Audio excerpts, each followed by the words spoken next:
ఇక రాజన్న సిరిసిల్ల జిల్లా కేంద్రంలో గల వ్యవసాయ కళాశాలలో ఉక్కు మనిషి సర్దార్ వల్లభాయ్ పటేల్ జయంతి సందర్భంగా జాతీయ ఐక్యతా వేడుకలు ఘనంగా నిర్వహించారు విద్యార్థులు. ఈ కార్యక్రమంలో విద్యార్థులు ప్రతిజ్ఞ చేశారు మరియు జాతీయ ఐక్యతా పరుగు నిర్వహించారు. దేశాన్ని ఐక్యంగా ఉంచడంలో తమ వంతు బాధ్యత నిర్వహిస్తామని అన్నారు. ఈ కార్యక్రమంలో ఇన్ఛార్జ్ అసోసియేట్ డీన్, జాతీయ సేవా పథకం ఆఫీసర్, అధ్యాపక బృందం, విద్యార్థులు పాల్గొన్నారు.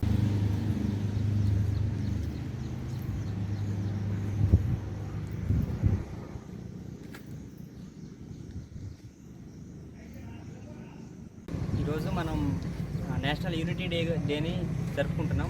ఏంటంటే మన ఉక్కు మనిషి సర్దార్ వల్లభాయ్ పటేల్ గారి బర్త్డే సందర్భంగా మనం ఈరోజు రాష్ట్ర నేషనల్ యూనిటీ డే అనేది జరుపుకోవడం జరుగుతుంది. సర్దార్ వల్లభాయ్ పటేల్ అంటే మనకు మెయిన్గా గుర్తొచ్చేది ఏంటంటే యూనిటీ. ఎందుకంటే మన ఇండియా అనేది 400 రాజ్యాల్లాగా ఉండేది ఒకప్పుడు. బ్రిటిష్ వాళ్ళు మన ఇండియాని వదిలి వెళ్ళిపోయిన తర్వాత ఇండియా అనేది ఒక టోటల్ కంట్రీ కాదు, 400 కింగ్డమ్స్ లాగా ఉండేది. ఇట్లా సర్దార్ వల్లభాయ్ పటేల్ గారు ఇట్లా ఉండొద్దు, ఇండియా అనేది మొత్తం టోటల్ ఒక ఇండియాలానే ఉండాలి అని ఒక్కొక్క స్టేట్స్కి వెళ్ళి వాళ్ళని కన్విన్స్ చేసి వాళ్ళ 400 కింగ్డమ్స్ కూడా ఇండియాలో కలిపి ఇండియాని యునైట్ చేశారు.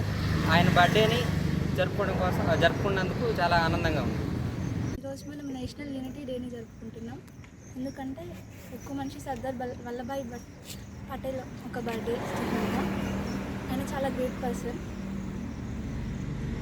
ఆయన 400 కింగ్డమ్స్ ఉన్న మన ఇండియాని అంతా యూనిటీ చేయడానికి చాలా స్ట్రగుల్ అయ్యాడు. యూనిటీ ఈ స్ట్రెంగ్త్. అందరికీ నమస్కారం. ఈరోజు మనం ఎందుకు ఇక్కడ గ్యాదర్ అయ్యామంటే సర్దార్ వల్లభాయ్ పటేల్ గారి జ్ఞాపకార్థం ఆయన చెప్పిన మాటలను గుర్తు చేస్తూ మనందరం యూనిటీగా ఉండి దేశానికి పక్క దేశాల నుండి ఏమైనా ప్రాబ్లమ్స్ వచ్చినా మనం అందరం యూనిటీగా ఉంటే వాళ్ళందరూ మనల్ని ఏమి చేయలేరు. సో అందరం యూనిటీగా ఉండి మంచిగా హ్యాపీగా ఉండాలి. ఐకమత్యమే మహాబలం. Thank you.